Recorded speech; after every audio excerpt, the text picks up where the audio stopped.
katar giden durnam. Durnam yara salam söyle.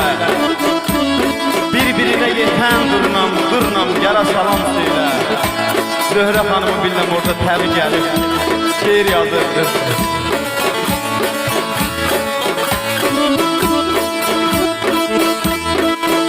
A belə durnam gedərək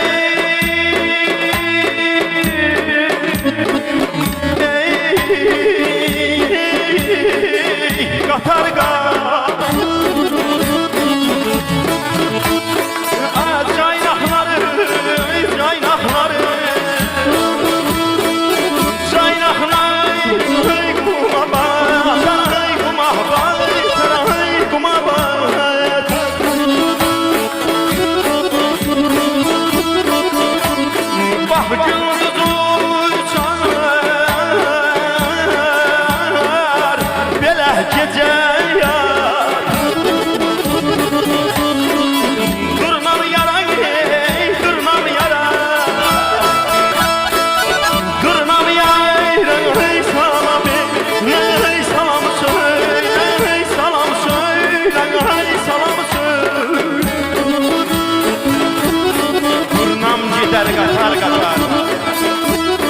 Caynaqları quma batar, gündüz usar, gece yatar. Durnam yara salam söyle, durnam yara salam söyle.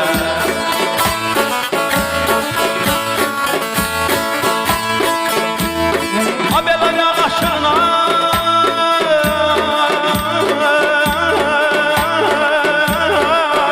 mənim çar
bir yanım cellat yağı. Durnam yara salam söyle, katar katar giden durnam yara salam söyle.